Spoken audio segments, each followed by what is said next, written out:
여러분 안녕하십니까? 샘킴 프리칭 미션입니다. 한 2주 제가 영상을 올리지를 못했죠. 몸이 좀 안 좋았어요. 몸이 아파가지고 그렇게 하지를 못했습니다. 죄송하게 생각하고요. 뭐 하여튼 할 수 있는 대로 하려고 생각하는데 몸이 따라주지 않는 때가 있어요. 여러분들이 이해해 주시기를 부탁을 드립니다. 오늘은 마태복음 5장 6절을 가지고 말씀을 전하겠습니다. 마태복음 5장 6절 말씀 뭐 여러분들이 잘 아는 그런 말씀이죠. 의에 줄이고 목마른 자가 복이 있다 이런 말씀이고요. 말씀의 제목은 의를 구하는 자입니다. 마태가 이제 의에 줄이고 목마른 자가 복이 있다고 그렇게 이야기했는데요. 사실 뭐 줄이고 목마른 거는 그 자체는 복이 아니죠. 줄이고 목마른 게 뭐가 좋겠어요. 뭐제 나이 또래 있는 분들은 다 아시겠지만은 먹지 못하는 그런 서러움과 고통과 아픔이 어떤 건지 잘 알죠. 에, 그래서 이제 사실 그 줄이고 목마른 것 자체가 복이 있다라는 것이 아니고 마태가 말하는 것은 그 어떤 정도, 그러니까 의를 구하는 정도, 그런 정도로, 그러니까 막 줄이고 목마른 자가 음식을 막 구하고 마실 것을 구하듯이 의를 구하는 그런 정도를 가진 사람이 복이 있다 이렇게 말하는 걸로 이해하는 것이 맞죠. 그러니까 이제 말씀드리자면 그런 정도를 이야기하는 것이고 그런 정도로 찾는 것이 하나님의 의다 이렇게 말할 수 있어요. 하나님의 의라고 하는 것은 우리를 구원하시려는 하나님의 뜻과 실천 의지고요. 사람의 의는 이걸 받아들이고 인정하고 하나님의 의에서만 하나님만이 나를 구원할 수 있다라고 믿으면 이제 그것이 이제 사람의 의인데 그렇게 하기 위해서 하나님의 의를 받은 사람으로서 거룩하게 사는 삶이 이제 그 하나님의 의를 실천하는 것이다 이렇게 말씀을 드릴 수가 있을 것 같아요. 어, 줄이고 목마르다라고 하는 것은 다분히 경험에서 나온 그런 표현이죠. 이런 그 체험을 처절하게 해본 사람이 이제 이게 무슨 얘기인지 알 수 있고요. 마태도 이런 경험을 해봤기 때문에 이렇게 표현할 수 있었을 거다. 저는 그렇게 생각을 합니다. 제가 히브리 유니언에서 공부할 때 이제는 뭐 벌써 꽤 됐어요. 그 사해사본 데드시 스크롤을 한 학기를 수강을 했는데 이제 그 가르치시는 교수님이 굉장히 연세가 높았는데 앞을 거의 보질 못해요. 약시도 이만저만 약시가 아니에요. 집에 가보니까 그분 댁에 가보니까 커다란 컴퓨터 그 스크린이 그 모니터가 있고 거기 뭐 눈을 바싹 대야 간신히 좀 읽을 수 있을 정도인데요. 눈은 잘 못 보지만은 그분이요. 그 암기력이 굉장히 엄청난 분이에요. 그래서 하여간 그 암기력 자체로 그 강의를 진행하셨어요. 그러니까 뭐 어떤 학생 하나가 앞구절을 하나 읽어주면 그냥 뭐 사회사원 전체가 그분 머릿속에 들어있어요. 술술술술 그냥 그게 나오는 분인데 학생들이 이제 그분 집에 이제 놀러 갔을 때 그분이 이제 그런 얘기를 해요. 나는 고통이 무엇인지 아는 사람이다. 참 분위기 엄숙했어요. 아무도 말을 꺼내지 못했어요. 왜냐하면 이제 세계 2차 대전 때 나치에게 그 가족들을 잃은 그런 경험이 있거든요. 그분이. 그래서 그분이 그런 얘기를 하는데 그 뭐 고통이라고 하는 것이 다른 사람이 언급하는 것과 그런 사람이 언급하는 것의 무게가 또 울림이 다를 수밖에 없지 않겠나 뭐 그런 생각이 들었습니다. 하여튼 그렇다는 느낌이 들었네요. 예. 어,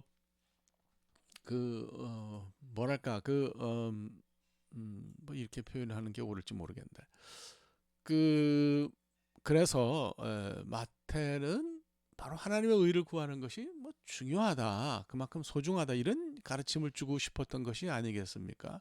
이것이 이제 그가 의에 줄이고 목마른 사람이라는 표현을 쓴 이유가 아닐까 그렇게 생각합니다. 뭐든지 혼자 다 해먹는 사람을 세 글자로 줄이면 자취생이 된다 그래요. 집에서 뭐 어머니나 아내 또는 뭐 남편이 해주는 그런 밥을 먹는 사람들은 자취생이 느끼는 배고픔을 잘 모르죠. 또 오늘날은 그래도 먹을 것이 예전보다는 옛날보다는 풍족하잖아요, 이 세상이. 예. 그래서 이제 이런 세상에 우리가 살면서 마태가 말한 줄이고 목마름을 깊이 이해한다는 것은 뭐 쉽지 않은데 그래도 이걸 우리가 좀 이해하려고 애를 써봐야 되겠죠. 우선 굶주림에 대해서 좀 얘기를 해보죠. 예수님 당시에 그 바리새인 계급을 제외한 나머지는 다 암하 아레츠. 암이라고 하는 것은 people, 백성이란 뜻이고 아레츠는 땅이거든요. 그러니까 하는 정관사고요. 그러니까 암하 아레츠라는 건 땅의 사람들이고 서민이고 뭐 그냥 평범한 사람들이에요. 이 사람들은 아무리 일을 해도 뭐 일도 많지 않았지만은 어쨌거나 쫓아다니면서 일을 해도 아사 굶주려서 죽는 것을 간신히 면할 정도였거든요. 굉장히 배가 고팠어요. 마태복음 4장을 보면 예수님이 그 공생을 시작하시기 전에 마귀에게 시험을 받으신 이야기가 나옵니다. 그 마귀가 유혹을 하는데 첫 번째가 이제 그 광야에 많은 그 돌들로 떡을 만들어 먹고 허기를 면하라는 거죠. 저는 뭐 오래 기간 동안 금식은 못 해봤어요. 젊었을 때 그래도 일주일씩 여러 번 그 금식을 했는데 40주야를 금식한 그 분도 제가 잘 알죠. 이건 정말 대단한 일이죠. 정말 기적에 가까운 일이고 하나님이 은혜를 베푸시지 않으면 할 수 없는 일이라고 생각하는데 40주야를 그 굶주린 사람에게 먹을 것이 어떤 의미를 가지겠어요? 저는 일주일 굶었어도 뭐 그런 적도 있어요. 기도원에서 개수 그 뭐랄까 그 수도가에 말라 비틀어진 무 조각 하나를 보면서 한동안 그걸 떠나지 못했던 그런 기억이 나는데 정말 그 금식을 하면 처음에는 나중에 뭐 그냥 그저 그렇게 좀 무감각하게 되지만 처음에는 배가 많이 고파요. 그래서 40일을 금식한 사람에게 이거 뭐 음식을 만들어 먹으라. 이게 어떤 유혹일까요? 엄청난 유혹이죠. 그 이문열 씨가 그 사람의 아들이라는 책을 썼어요. 제가 젊을 때 읽었는데 그 책 읽고서 말이 참 여러 가지를 많이 생각했어요. 거기 이제 그 부록까지 아니 좀 중복판이 돼가지고 나왔으니까 여러분 좀 한번 읽어보시기를 바랍니다. 거기 보면 그 이문열 씨가 나름대로 자기 머릿속에서 뭐 그 해석이 옳다는 것이 아니고 이 마귀를 당시 유대 사람들의 굶주림과 사회 부조리 때문에 고민하던 젊은이를 육화를 시켰어요. 예수님에게 그 마귀가 했던 그런 요구를 더 구체적으로 묘사를 하죠. 40일을 굶주린 사람이요. 돌로 떡덩이를 만들어서 당신도 먹고 당신 뒤에 있는 아사 직전에 있는 수많은 사람들을 구하라. 이것이 저는 이거 해석의 궤가 틀이 전체적으로 이제 다른데 그러나 이문열 씨가 말한 것이 무슨 이야기인지 알겠어요. 그러니까 이런 얘기가 유혹이 될 수 있을 정도로 당시 사람들이 굶주렸다 뭐 이런 얘기 아니겠습니까? 그러니까 마태가 언급한 그 굶주림이라고 하는 것은 조금 배고플 때 한두 끼 안 먹어서 느끼는 그런 배고픔이 아니고 조금이라도 지금 먹지 않으면 죽을 수밖에 없는 그런 배고픔이 마태가 말하는 굶주림입니다. 그러니까 이런 배고픔을 가진 것처럼 하나님의 의를 구하라는 것이 마태가 말하는 거예요. 그러니까 뭐 하나님의 의가 아니면 나는 죽을 수밖에 없어요. 그러니까 하나님의 의가 필요해요. 이렇게 말하는 것이 이제 마태가 말한 내용으로 우리가 이해를 하면 될 것 같아요. 목마름도 마찬가지입니다. 뭐 그저 단순히 하루 정도 물을 안 마셨기 때문에 내가 목이 마르다 그런 정도가 아니고 지금 수분을 공급받지 않으면 죽을 수밖에 없는 정도 그런 상태에서 고백하는 목마름이에요. 그래서 하나님의 의를 지금 내가 마시지 않으면 나는 죽을 수밖에 없습니다. 이렇게 이제 고백하는 거거든요. 이스라엘 성지 그 순례 프로그램 가운데 이제 광야 체험이 있어요. 저도 광야에 들어가 봤는데 뭐 그 고적들 옛날에 만들어 놓은 건물들이나 또 이렇게 그 위에 뒤집어 씌워 놓은 것들 이런 것들 보는 것도 의미가 있어요. 의미가 있는데 제가 생각할 때는 그거보다는 광야 안으로 깊숙이 들어가서 더위와 모래바람을 경험하고 목마름이 어떤 것인지를 느껴보는 것이 정말 중요하다고 생각합니다. 그냥 그 뜨거운 그 햇빛 아래에서 아무것도 없고 그냥 광야 그냥 모래 뭐 흙 뭐 돌 이런 거밖에 없는 데서 정말 몇 시간을 있으면서 물 한 모금이 정말 중요하구나 하는 것을 그 느껴야 이 말씀이 체득이 되는 거죠. 그래서 이제 그것을 주님이 자기 자신을 생수라 그러셨잖아요. 그 이스라엘 사람들에게 물로 주님이 자기 자신을 표현하신 그 의미가 뭘까 하는 것도 우리가 좀 생각을 해볼 필요가 있을 것 같아요. 자 그러면 이제 의에 대해서도 좀 생각해봐야죠. 의를 이런 정도로 이제 구해야 되는데 이렇게 한번 얘기를 해볼까요? 팔복을 전체적으로 우리가 읽어보면요. 두 가지로 좀 나눌 필요가 있어요. 앞선 3절부터 6절까지는 하나님의 의와 관계 있는 복이에요. 그 다음에 7절부터 10절까지는 인간의 의와 관련이 있습니다. 그래서 하나님의 의와 인간의 의가 굉장히 중요한데요.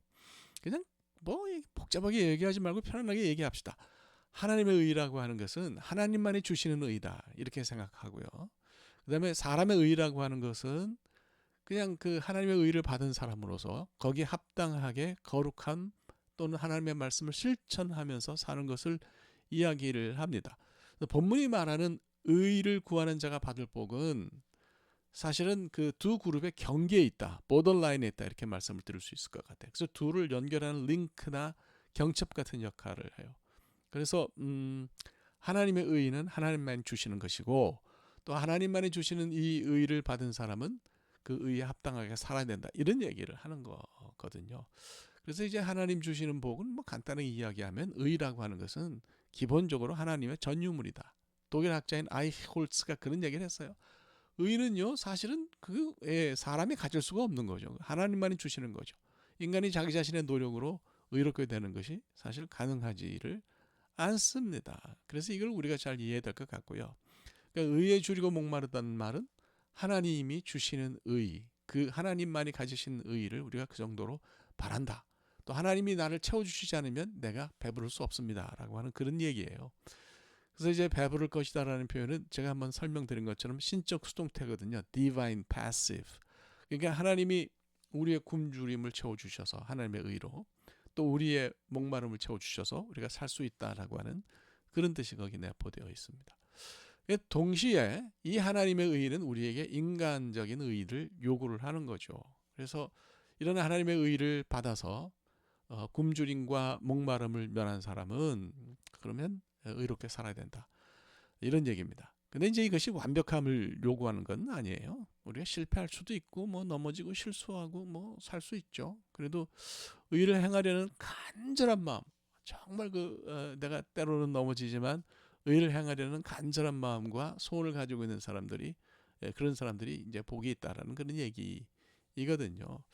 그래서 이제 그 성경을 보면 어떤 행동의 완전함이라기보다는 마음의 완전함, 그러니까 그 간절함, 이런 것이 굉장히 중요해요.